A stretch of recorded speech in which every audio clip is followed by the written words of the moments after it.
Tuesday, just got home from work. It's like 4:45. Figured I'd do a little unboxing. I got my my code scanner. I believe it's my code scanner. It's supposed to be. First off, it says made in China. Everything's made in China. Get some scissors out.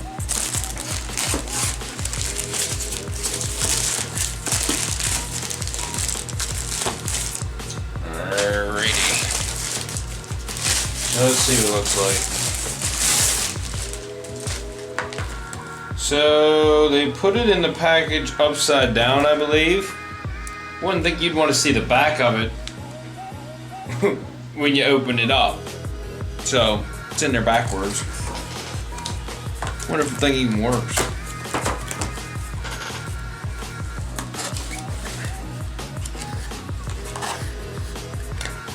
Okay, so here it is. A decent size, it's not too big. I wish it was a little bit smaller. That's what she said. So, okay, supports OBD2 functions, DCT, repair help, displays a data stream, a waveform, reads and clears code streams in engine, transmission, ABS, airbag systems. So that's what I needed. And I know right off the bat the thing needs an update, so that's what I'm going to get on top of right now. Comes with a manual. Thank God it's all in English.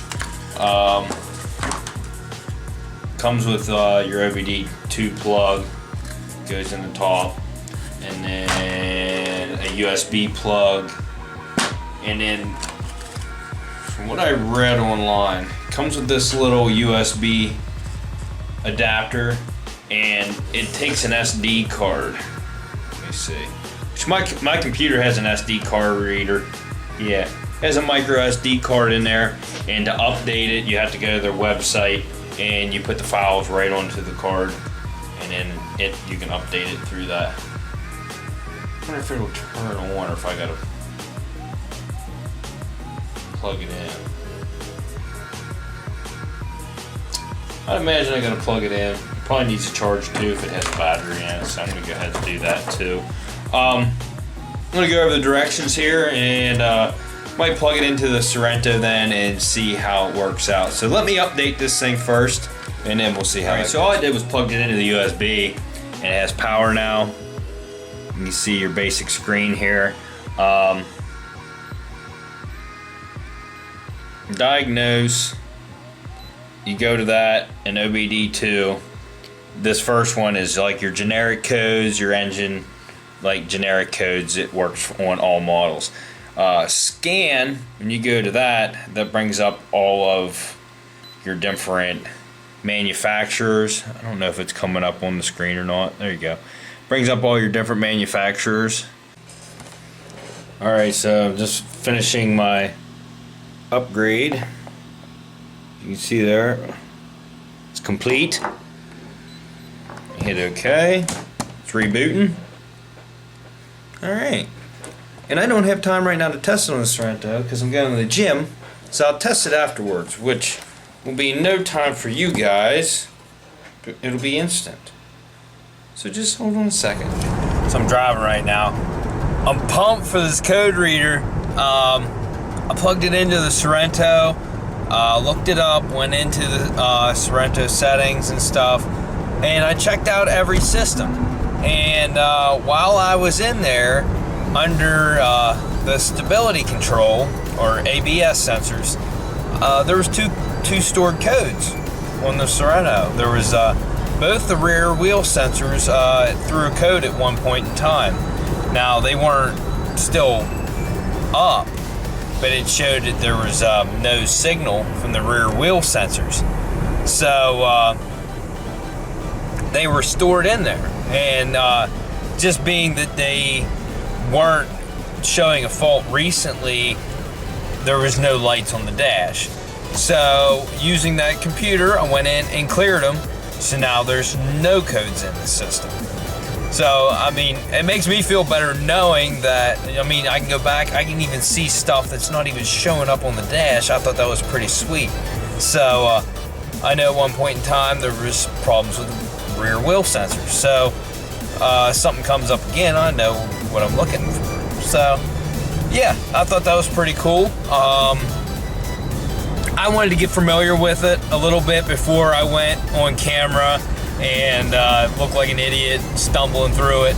I feel a little more comfortable with it now. I'm headed back into town now, and I'm going to put it on my wife's Camaro and see if there's any stored codes on it. Now, it did recently bring up a code, and I cleared it with my generic Bluetooth code reader. It's a Bluetooth code reader that you plug in, and it only brings up generic codes, and it was for the evap purge valve, which is a common code for a Chevrolet. Why they haven't fixed that problem yet, I don't know, but you always get that evap purge valve code on a Chevrolet eventually. So I cleared it, and the light never came back on, but I want to hook that computer up and see if it's still stored in the system, if the generic one didn't like fully clear it out. So when I get back, I'm gonna plug it in there and see what I get on the Camaro. All right, so I'm in the Camaro, and I'm gonna check it out, make sure there's no stored codes in this thing like there was in the Sorento. So I got it running. It is freezing out. I'm gonna try to do this. I'll hold the camera with my left hand. Okay. So you go to diagnostics. All your buttons are over here. Escapes back. Okay, selects, and then you got your arrows. OBD2 is like your generic codes, like universal for all models. Scan goes by vehicle. So we're going to go to scan. We're going to go to Chevy, or maybe GM. Let me see. Yeah, we're going to pick GM. Okay. GM. And it's pretty fast. I guess manually select is the only thing we have here. It's a 13. Is there not? Oh, here we go. Passenger car, Chevy. This is just a little bit different than it was for the Sorento. Camaro. Okay. So we have engine control module, which is going to be your engine codes, which we'll check that real quick. 3.6. So yeah, this is the bitch model. It will be automatic.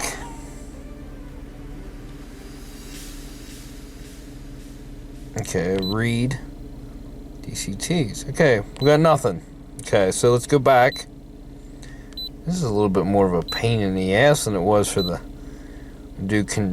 check the transmission.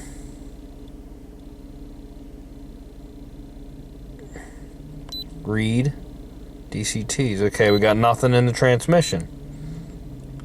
Why is my camera not focusing? Electronic brake control module. So that's your ABS for the 3.6. I so wish this was a 6.2. Read trouble codes. Got nothing in there. See, that's whenever I got a code for the Sorento. Let's go back. And then inflatable restraint sensing, which obviously is your SRS or airbag sensors. And since this thing was in a crash, and it was a pretty decent crash, I have never checked the airbag codes. See if got nothing. So we're good. Forgot about this. Do 13. Passenger vehicle, Chevy. Do the engine. Pick that. Automatic. Boom, boom, boom, boom. It actually responds pretty quick. Data streams. And there are... Okay, engine data, secondary air.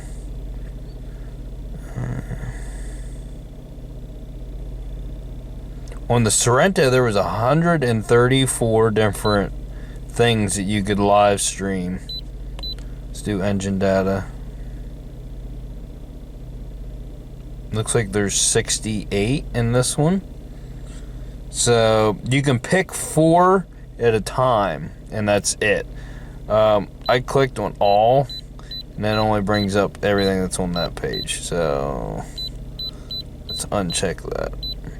Let's do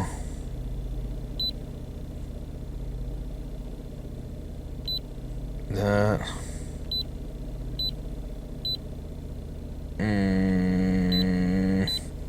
Ambient air temperature, MAF sensor,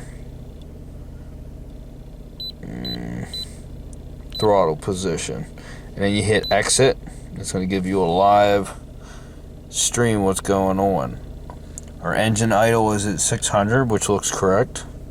Ambient air temperature is 0 degrees, which I think is correct because it's freaking cold. MAF. And your throttle position, which right now it's at idle. Let me give it a little guess.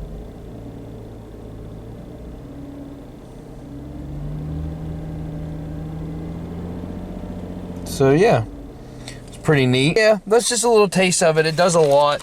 I wish there was something that I could clear. Why? Focus! It hurt me. It hurt me. But I wish there was something on there I could clear. But I'm definitely going to be taking this to me when I go to the Copart yard so I can check and see if there was any like really bad codes on a car, make sure stuff's fixed, especially when it comes to airbags. I'll be able to check the airbag sensors, and I can read out, say there's 15 airbag codes, and that's like, it would be like seatbelt restraints, sensors, airbags. It's going to pick up all that stuff. And it can also clear it too, but you want to fix the stuff first before you clear it, or else it's going to come right back. But it's going to be nice. I'll be able to price stuff. I'll be able to see what my estimate's going to be before I even decide whether I want to bid on something, so I know if I'm bidding too much, you know, it's going to be pretty sweet. So I know I keep apologizing to you guys because this isn't like my normal content. I don't have any projects right now. It's kind of boring. I'm sorry. I'll probably vlog a little bit this weekend. If you don't want to see that, don't watch it. That's all I got to say. There is some stuff coming up. I got 2 cars eyeballed up for next week's auction. And one of them I'm interested in keeping for myself to replace the Sorento. The other one I would sell, but it's still a car that I really like. So, and I think it has a little bit more structural damage. Like, might have to do some control arms, maybe a little bit of suspension work on it. I don't know until I get there and look at it in person. So, next weekend I am going to go check out cars well, no. I was going to say right before the auction. I'm going to have to go over after work someday. I have every other Friday off the way my work schedule is. I work a 5-4-9 work schedule at work. And the place I go to is real close to where I work at. So I'll just go over after work, check them out, put my bids in, and then I'll just have to see how the cards play out. If I don't win, the one that I want for myself, I know that the second one's going to be after it. So if I lose, then I'll just stay in the auction, wait, and try to bid on the second one and see if I win it. I still haven't taken Malibu to get an alignment. I might actually try to take it out tomorrow, but it is supposed to be extremely cold tomorrow. They're talking 1 degree, wind chill, -13, something like that. I wasn't going to burn wood this year. I actually went and got myself some wood, and I got the wood burner going right now, and it's nice and cozy in the house. It's just pain to burn wood in here because I don't have a cellarway into my basement, so I had to load the wood through a window, and then I brought a lot in today, so my basement's warm now. I made my own duct work off of my wood burner that goes up into my my forced air oil furnace, and I have blower fans in the living room vent and in my kitchen vent, which are on each side of my house, and it blows the hot air off the wood burner up here, and it makes it real nice and cozy. So it's warm here. We're gonna stay warm tomorrow. If I lose power, I still have heat. That's the way I see it. No matter where you're at, if you're watching this in the United States today, it's gonna be cold where you're at. Bundle up, get a jacket, stay inside if you have to, but keep warm. You don't want to get frostbite. That's not fun. Stay inside. Be safe. I'm gonna watch the auction tomorrow morning. I'm not bidding on anything. Maybe I'll do a little video on it, because I mean, I'm just gonna vlog. Not really much going on this weekend either. You guys actually enjoyed my vlogs, so I thought that was, yeah, I didn't think anybody would be interested, but people were, so that was pretty cool. And I'm gonna look more into the stickers because everybody seems to want them.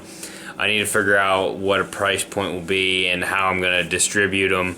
If I'm just gonna be putting them in letters and putting stamps on them myself and sending them out, or how I'm gonna do it, I don't know, but I think I'm gonna do that. It's gonna be a limited run if I do. Like, I might only get like 20 stickers made to start out with and see how that, so I don't want to like go over, but I already have 30 or more of these Veloster stickers, and I'm getting YouTube stickers made for those. And then, oh, Stewie wants in the film. What? He didn't like how I was holding them. But so I'm gonna look into getting his Camaro ones made. Look how chill he is.